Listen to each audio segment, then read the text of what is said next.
Auntie Claire gustong isama si BBM sa langit. Magugulat at matatawa ka na lang talaga sa mga sagot ni Auntie Claire mula sa isang interview one-on-one niya kay Mr. Boy Abunda. Umeksena naman din itong si Jam Magno sa isang podcast at nagsalita ng kung ano-ano laban kay VP Inday Sara at nagtry pa na umano'y magtutuo sila o araw-araw silang maghaharap within 6 years pag naupong presidente si VP Inday Sara Duterte. Ito ang mga bagay na hindi pinalagpas ni Madam Eloy Bugris. Heto at panoorin natin hanggang dulo ang reaksyon at opinyon ni Madam Eloy Bugris. Hinahangaan ng lahat dahil sa tapang at talino nitong taglay. Big shout out to Madam Eloy Bugris at courtesy sa video niya. Sinong dadaliin mo sa langit? Sinagot siya si Bongbong Marcos. Define relasyon. Ano ang ibig sabihin ng isang relasyon? Bakit siyang dadalhin mo at bakit kayo mo pupunta sa langit? Isa lang ang destinasyon yung mga kawatan kayo sa impyerno. Inintay kayo ng tatay niyo si Taning. Hindi niya dadalhin ng anak niya sa langit, hindi dadalhin ng nanay niya. Hindi man tatay o mga kapatid, dadalhin niya si BBM. Ano kaya? Ano niya ka? Ikaw ang taga-tsupa, ya? 3 summers spotted. Ambisyosa sa nagpalkuha na naman sa nagpa-interview ang alpot nga dagol nga pala itot, pala kantot. Kung sino-sinong lalaki ang nagabungkal sa kanyang ingro. Nga ano kagid? Nga sino ka? Magtotoo sila kano sa 6 years ni Sarah. Ay hindi ka gani pinapansin. Wala time sa iyo si VP Day.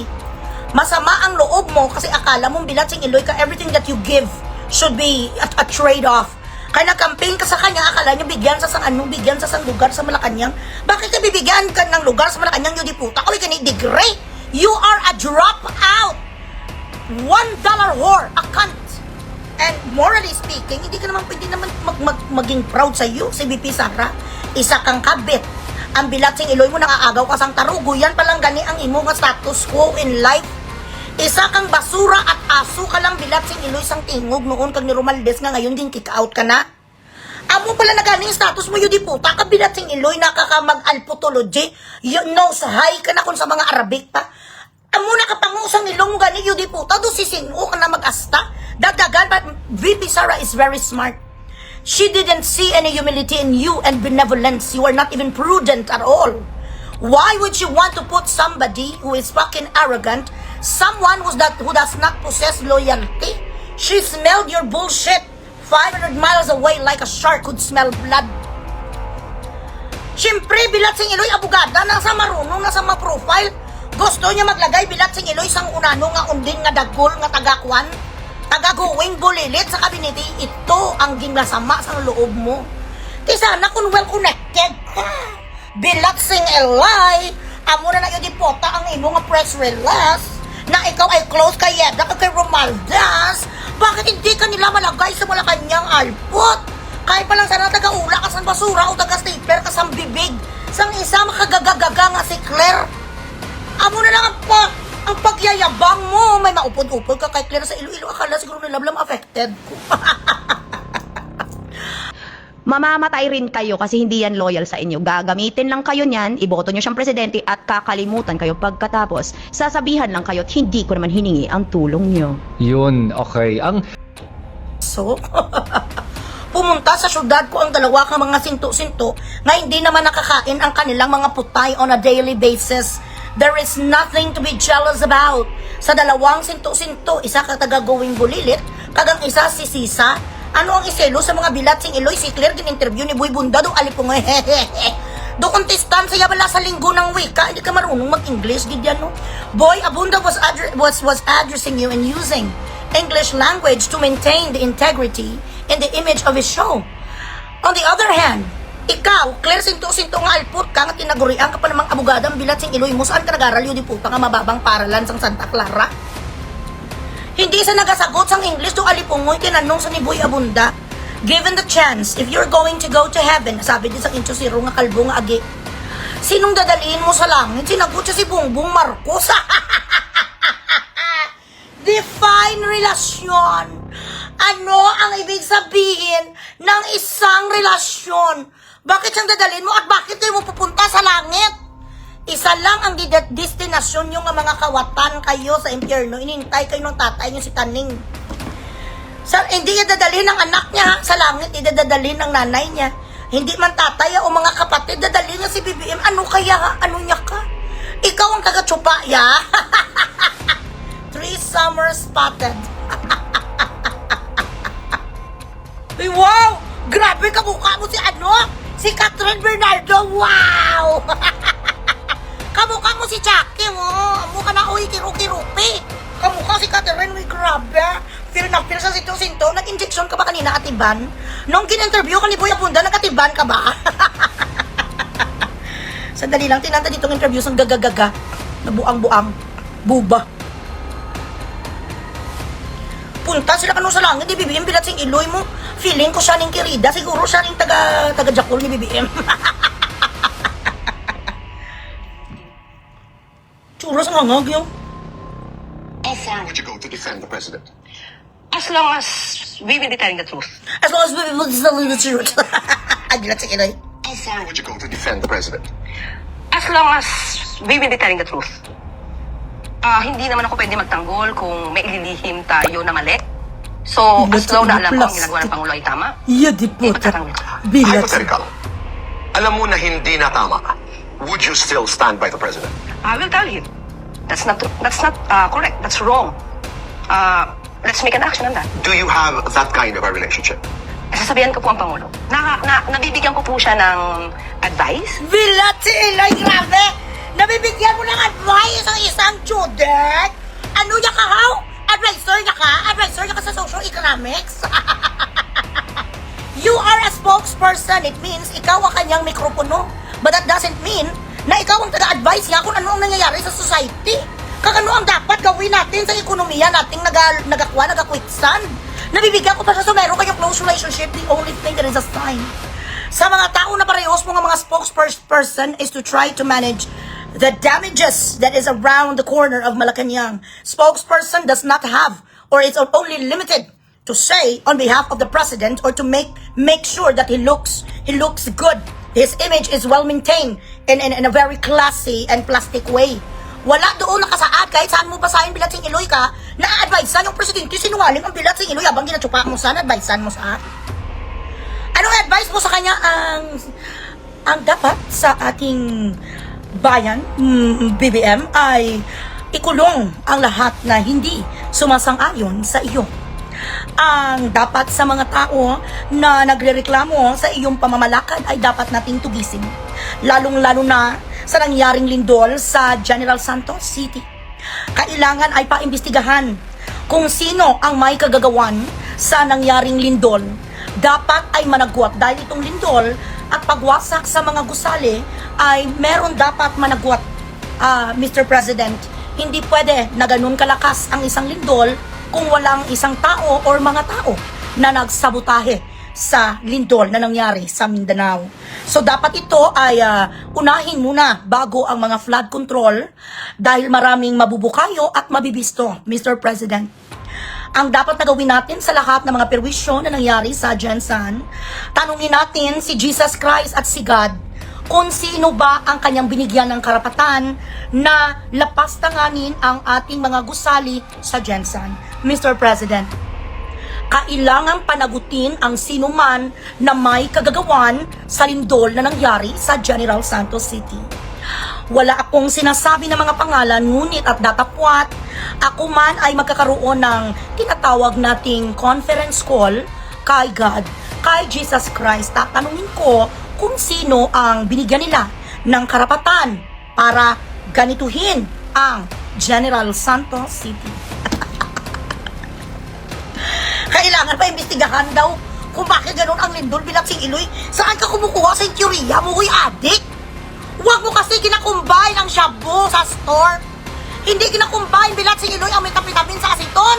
Dapat isa lang, kaya gaganon ka kabubo. Sinong dapat bilang sing iloy nga sisihin sa lindol? Walang iba kundi si God. Ang Panginoon ng kalikasan lang ang pwede natin tanungin, Lord, bakit naman naglindol na 7.8? Tatanungin niya daw kung sino nasa likod sa lindol bilang sing iloy mo si Jesus Christ. Ay gagagagaga, hanapin niya kung sino ang salarin sa nangyaring lindol sa General Santos City. Napagsasabihan ko po ang presidente. Ganyan kami ka-close. Kung ano ang mga bagay at hindi ko pwede siyang ipagtanggol kung alam ko na may mali. Alam mo na may mali, na ayaw ng presidente mo ang alpot ka na mag-fully contest dahil ang mga tao ay hindi naniniwala na siya ay normal. Dapat sinasabihan mo ang iyong presidente na pagawa ng veneer ang kanyang body double. Ipareho nila ang kanilang ngipin. Ang ngipin ng isang body double ay square. Ang isa naman, ang kanyang ngipin ay bulok. Sabihan mo rin ang iyong amo na dapat ang kanyang ngipin ay ipaprophylaxis niya. Kasi ang kulay ay iced tea na. Huwag mong hinahayaan ang iyong presidente na ang kanyang mga skin niya ay chararat. Hilamusan mo siya araw-araw, Claire, ng ice. Bilat sing iloy siya pa shabu ng yudi puta, yaya. Claire, ang shabu, isa lang ka-ingredient, metapetamin lang. Huwag mong i-combine bilat sing iloy ang aceton. Ayan ang produkto, ang outcome, result. Sino ba naman bilat sing iloy force majeure? Hanapin ka no kung sino ang may kagagawa sa lindol. Ay, bilat sing iloy. Ang lahat na nasa Malacanang ay mga kuging. Nandyan no, nakalagay ang Gcash ko, wala naman may nagabigay sa akin. Imbutan. Tapos may nagsabi pa nga siya si Juan kano si Chris Catherine Bernardo. Bigyan ko po siya ng advice. Advice? Nasasabihan ko po at nakaka-suggest po ako. Kasi Without Diyos him ko. reacting, Without him reacting. without him, reacting in a way that, you are his spokesperson and you should just be. Kasi ang kailangan po ng Pangulo, hindi lang sip-sip. Sip-sip ka talaga. Hindi lang sip-sip. Bobo. Kasi ang kailangan po ng Pangulo, hindi lang sip-sip. Kailangan po niya ng mga taong magbibigay sa kanya ng tamang impormasyon. Meron po ako isang example. Meron po isang naturalization na inihain. Halos lahat ng lawmakers ay aprobado. And then, alam ko na mukhang medyo hindi magiging maganda yung sitwasyon. So I told him, Sir, kindly review this bill. Ito naturalization, application for the naturalization, pending before the Congress at isasabit sa inyo. Just try to study that. And he did. He vetoed it. After 3 months or 2 months, that person was accused of kidnapping. So nakikinig po ang Pangulo. How far would you go to defend the president? As long as Botigon, why is it that you could not construct a proper sentence in English? Why is it that you are too, too frozen every time you get into an interview? It is such a shame that for a person who is supposed to be committed to be a microphone of the president, someone who should be very eloquent, someone who should speak fluently in at least 2 languages, so to speak. Why can't you do that? There is nothing, not even an inch na pwede kang i-compare kay Harry Roque noon. You are an attorney, for crying out loud. And Boy Abunda was asking you very simple question. It was not even complex. You could not even give a precise, clear, or something extraordinary to impress the audience or to impress Mr. Boy Abunda. Do alipungo, isip lang nakikinig kong presidente, yuta, dinibidensya mo. Dinibidensya mo, sinabihan mo tungkol sa mga naturalization. Pwede! Of all the things that the president needs to hear, for example, poverty, unemployment, no education, people who are suffering from dialysis, heart transplant, so many things that is better discussed with the president. Those people who are lying down, dying in our hospitals, wala kasang iba na pwede mapavito sa kanya. Kundi ang mga naturalization, bilat sing iloy na hindi wala naman may mamamatay. 2 months, 3 months from now, na-convict sa ano, day? Convict sa ano? You did not even specify what kind of conviction, who was this person, what was the case, and why that bill was that important to you, that you needed the president to read it over and over again, and for him to study it. First of all, the president is not a lawyer. The president did not finish his school. He does not even read and review anything because he does not know shit. Everybody knows that. He didn't study law. He is not a luminary of law at all. Para istadihan niya, he has an advisor in finance, he has an advisor in economy, he has an advisor in agriculture, advisor in social trading and chururut, he has an advisor in social economics and all, he has an advisor for shabu and cocaine, he has an advisor in everything.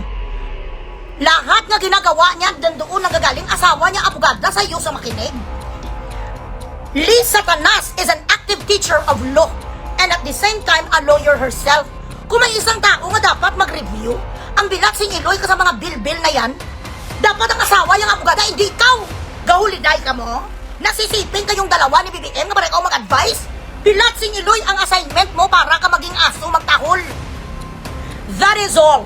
Wala ka lang sa ibang assignment, wala ganon. Wala ka sa assignment. At ano naman ang pakialam niyo sa mga bill-bill at singiloy? Ano ka mo Senado? Mga lawmakers na alpot! Gaga! Anong pakialam mo kung meron man sang dapat mag-review sang mga bill sa Pilipinas na kasama at malapit kay BBM, hindi ikaw ang asawa yung abogada?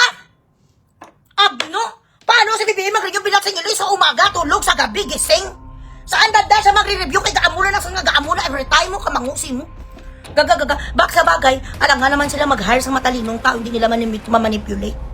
Alam nga naman mag-hire sila sa tanas ang mas matalino kaysa sa kanya, mabubugris siya, correct? Siyempre mag-hire siya sa alipungoy na katulad nito nga imbisil. Tama?